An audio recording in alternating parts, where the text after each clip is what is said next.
Welcome, Pip. Thank you so much for joining us, the founder of With Nothing Underneath. I am a huge fan. As you can tell, I sport your shirts on a daily basis. Thank you. Where did it all start?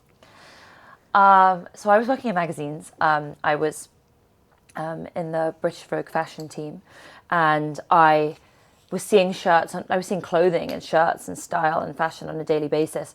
But I really felt that I was in the hub of the industry, and yet there were no good women's shirts at a good price point. And I think that I could see specific men's companies making shirts for men and thinking about what a man needs from his shirts, but that we didn't have the same for women's shirting.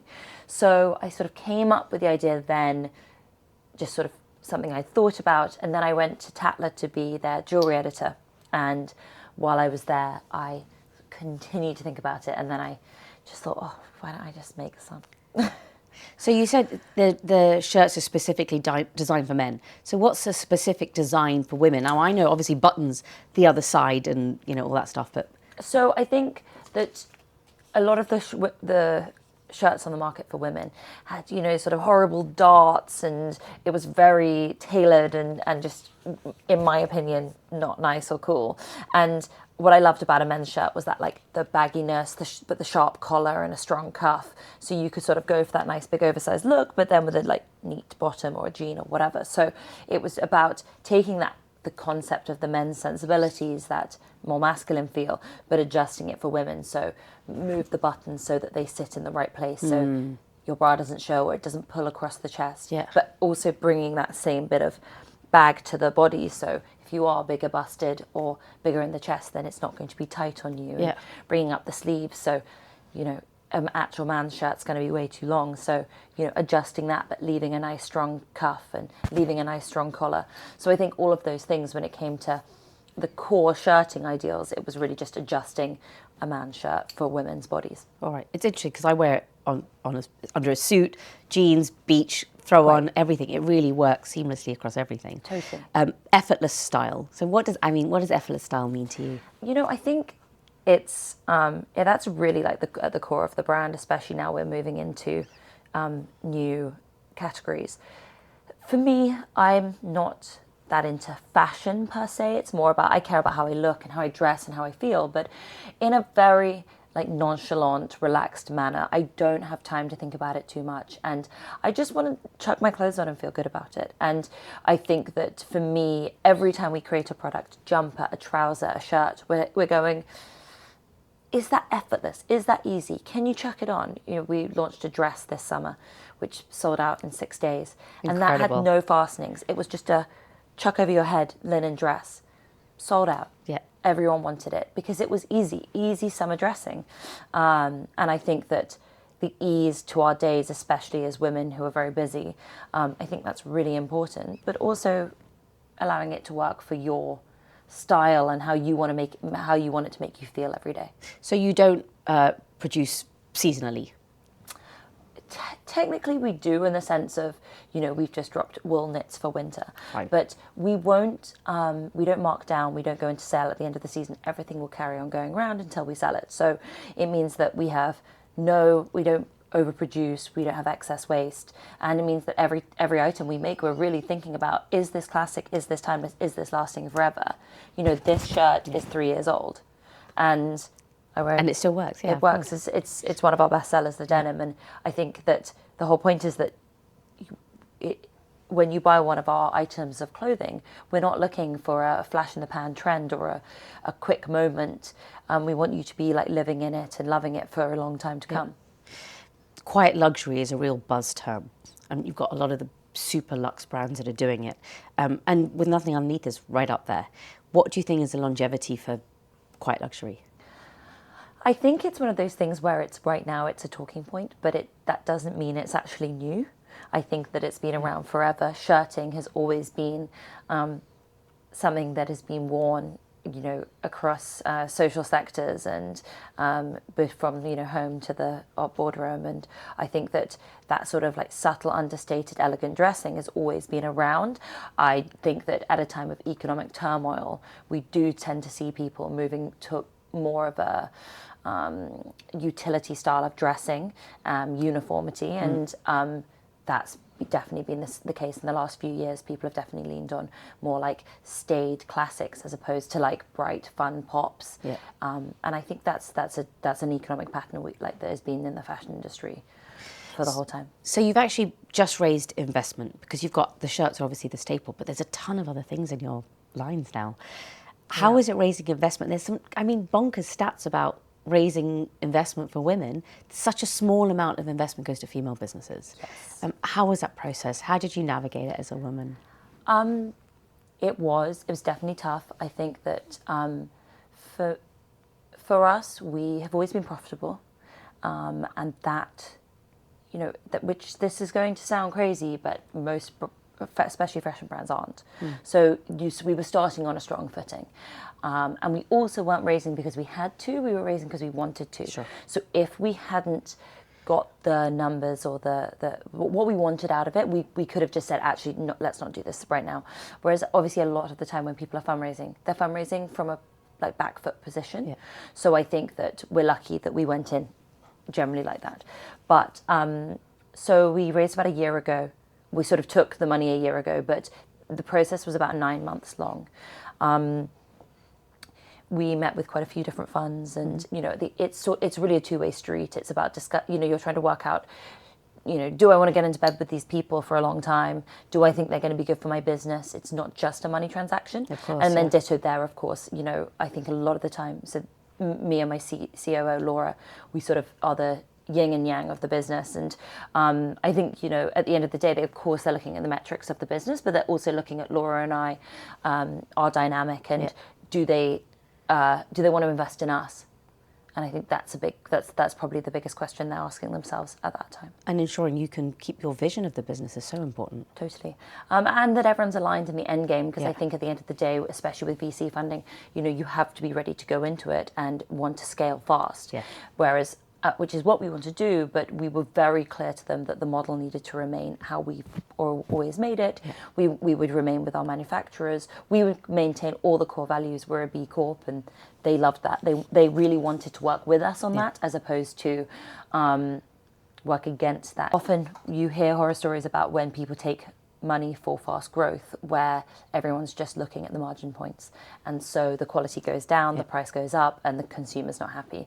And we were very clear with the funds we partnered with that we would be maintaining all the core values of the business as we scaled it. Are there any female entrepreneurs that you aspire to that have helped you, or support networks that have kind of guided you along? Oh, massively. I feel so lucky that I having worked in magazines for 10 years, I worked under a lot of amazing editors, and you know, my two bosses at Vogue, Lucinda and Serena, now own Collagerie, and I worked with Jessica McCormack, whose business is incredible. Whitney Bromberg, who owns Flower Box, is a huge supporter of our brand, and there are a lot of amazing women in the industry who I found to be very supportive, and they're always there if I want to lean on. Yeah, and run things by and get advice, and I feel like there's lots of really great women in our industry that have helped me get to here. That's great, and I find it to be actually, as I go through my journey as well, that women are becoming much more supportive. They're a great shoulder, a sound box as well. Definitely, yeah. To lean on. Yeah. What are you most excited about in the business right now? I think for us, it's been a real year of introducing new categories. So this time last year we introduced trousers, then there's been knitwear, the little dress in the summer, and now recently outerwear. So I think what I'm excited now is to build on that. We've launched them, and now it's about bringing more of that to the consumer, hearing what they like, what they want more of. And I think that's exciting, but also remaining true to the brand core of not overproducing. So we launched one trouser shape this time last year. We've only had that one trouser shape this whole year. We just brought it out in different colors and different materials. The coat that just came out in cotton, that's coming out in wool in a few weeks. Nice. So it's about working to the core structure, which has been within the shirting, the boyfriend shape, but in different colors and materials, and running that through into the new categories. And being a D2C brand means that we have such a clear and close touch point with our consumer. That's very helpful. Exactly. So to be able to understand what she wants, what she needs, that's so great. And to be able to action that is exciting. Who would you most love to wear your shirts?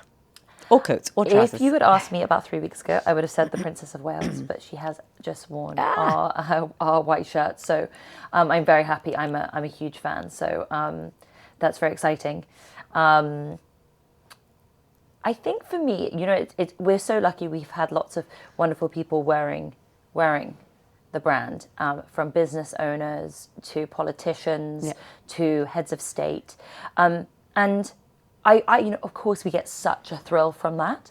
But I think what I love the most is, like, at the end of the day, it's that effortless way of dressing that we love. And it's not just when we see them out, or the celebrities or the heads of state out in these formal occasions. It's when I know that they have them to wear them at home. Yeah, or you'll walk down the street, I'm sure, and you'll see people. This is it. And I see someone, like I was at the baggage reclaim in Heathrow, and there's a lady there sits in her brushed shirt, and I thought, oh, that's so great that she's travelled in that. Yeah. And I think that, like, we know there's lots of cool people who have been wearing it at home and enjoying that, and that I love that. I think that's really cool.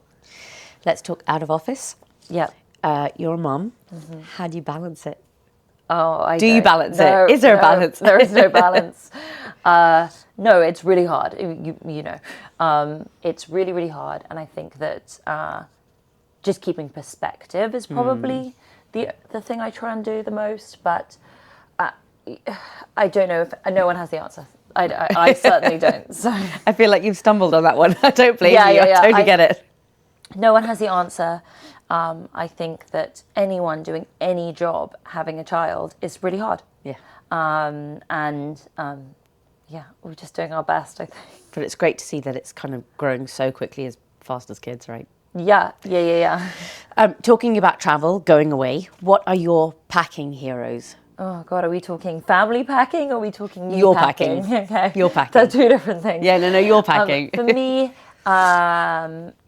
I try and just keep it really streamlined. You know, I'll do one jean, one WNU tailored trouser, one white t-shirt, let's say 2 shirts, one blazer, and then the coat I'll travel in. So I think it's just really key to, if I wear the t-shirt with the blazer and the jean to dinner, I could do the t-shirt with the tailored trouser the next day. Yeah.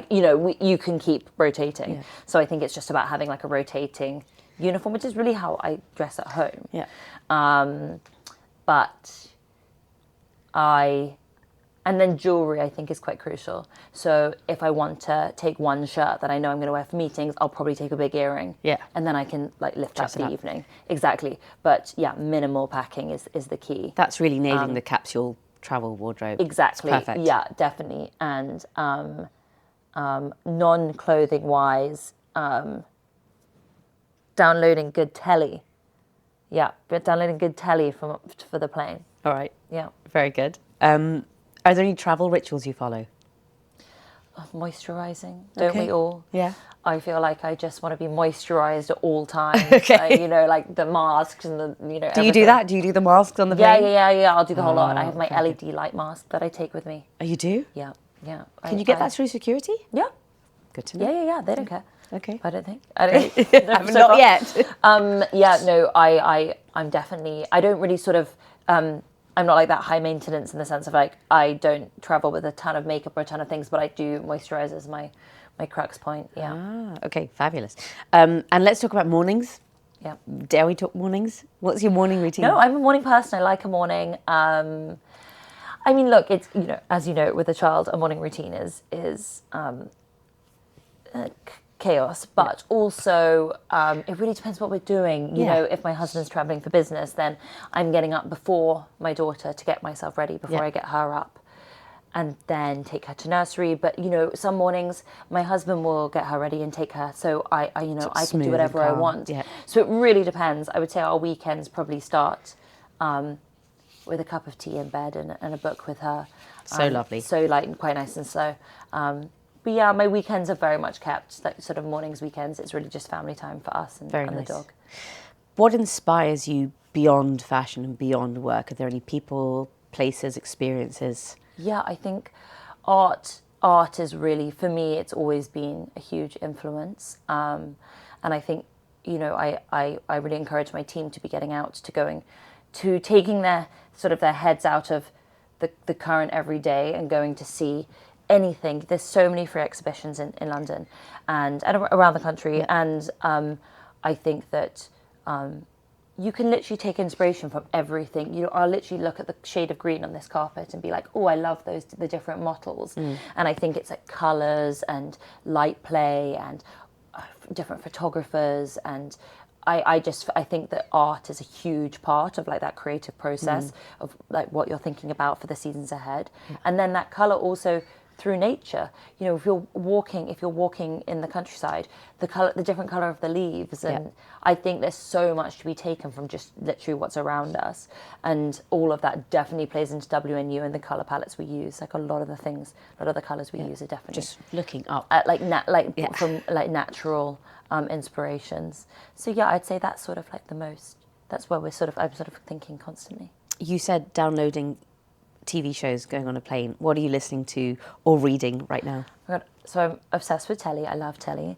I think after a day of work, I just really need to wind down. I love trash. So I just finished The Summer I Turned Pretty, obviously. Okay. I'm yet to start it. Yeah, it's an unhealthy obsession. And what else have we just watched?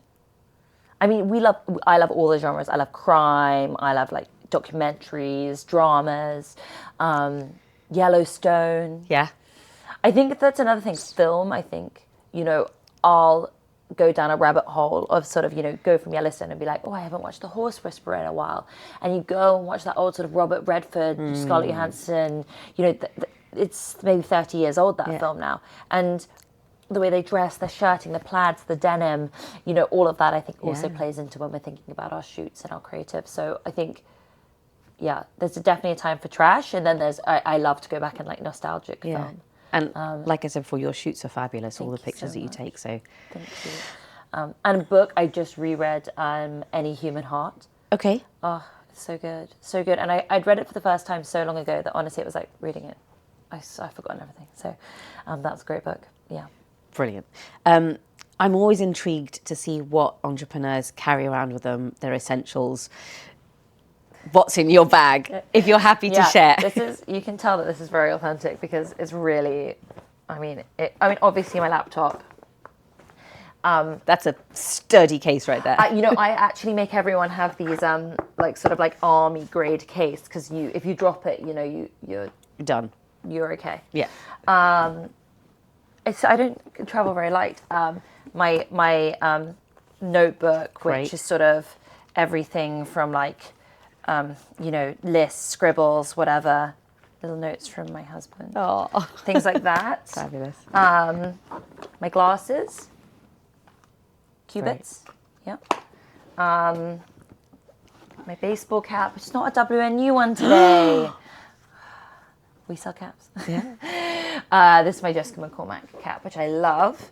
And then I have my sort of little clutch thing, which is Micella, which I love. Yes. If I'd known we were going to do this today, I might have bought, you know, a more glamorous handbag, but here we are. AirPods. 2 lipsticks, Glossier and Chanel. Little hair clip. A bracelet that's broken that I need to take and get mended, honestly. 2 lip balms, so we have 4. Very good.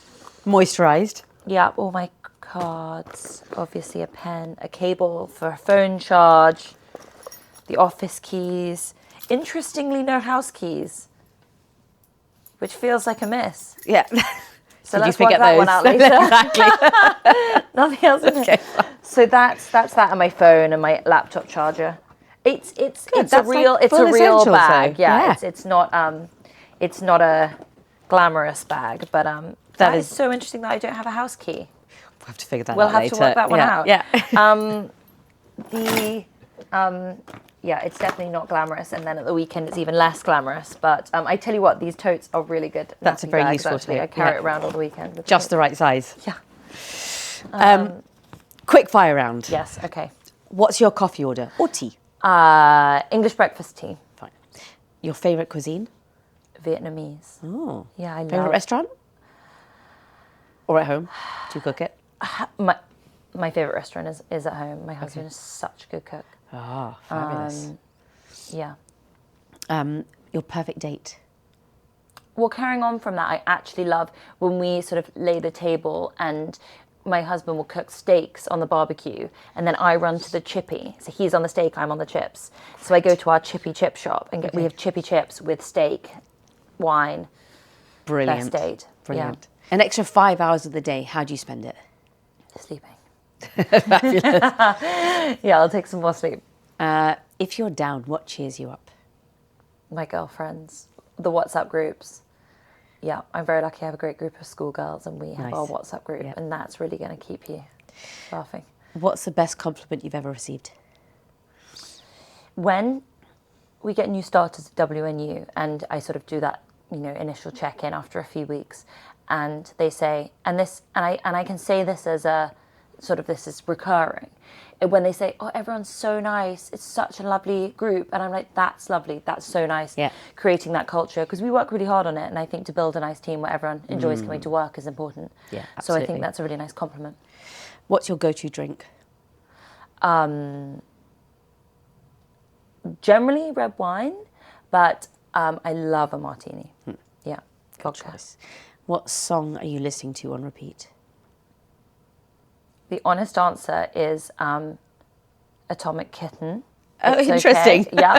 Okay. I just had a weekend with my girls, my schoolgirls, and we, really revisited those classics. Nice. And now it's on repeat in my head. Great. Happy memories. Yeah, yeah. Do you have a favourite item of clothing, jewellery? Probably Something that's like my wedding band, which obviously is from my husband, but Jessica McCormack did it. Beautiful. So I love that. Is there a trend that you're totally over? Jelly shoes. Really? Yeah, I don't think I really got there. Yeah, I'm sort of done there. Okay. Yeah. Advice that you'd give your 21-year-old self? Relax. Relax. General Chill. life advice. Yeah, yeah. Right now, you would love to fill in the gaps. Right now, I would love to... I don't know. Do what you're doing. I'd love to be here with you. Thank you. Yeah, I don't know. I'd love to be right here. I'm good. Good. Yeah. If you weren't doing what you were doing with nothing underneath, what would you do? It's such an interesting one. I feel like part of me is like, oh, I'd live in the countryside, have some animals and have a really wholesome pace of life. But I'm sure I'd couldn't come up with something else Find crazy to yourself do. So way back I'm to sure this. I'd probably be back here making another business. Something that makes you smile. My girl. Nice. Yeah. You can never have too many or too much of. Love. Fabulous. One thing you can't live without. Sugar. I've got an addiction. I pick a mix. Oh, Okay. Really? yeah, it's so bad. Do you remember the 99 the pick and mix on the newsagents? Yeah. Oh, they're fabulous. I haven't been to one in a long time. Yeah, Woolworths. Oh my God, that was the best. They were the best. I remember that. Is there one book you think we should all read? What I just finished. Thank you. Any Human Heart. Yeah, I just reread it. That is a wonderful book, and I would really recommend it to anyone. Great. I love that. Who would you love to share dessert with? Chili Cooper. Nice. Yeah. Final question. If you wrote a book about your life and career so far, what would it be called? I feel like you've got it in your head, but you don't want to say it. I'll tell you what it is. Okay, so when the expression "c'est la vie." Yeah. My dad always used to say "c'est la guerre," as in like It's the war. He'd be like, "Oh God," and so I feel like whenever something goes wrong, and we're like, "Huh, c'est la guerre," and then off we go. And so I think that's what it would be. It's a war, right? Yeah, yeah. Pip, thank you so much. I've had such a great time talking to you. Thank you. And your shirts and your clothes and coats are all fabulous. Thank you for having me. It's been such a pleasure to be here. Thank you.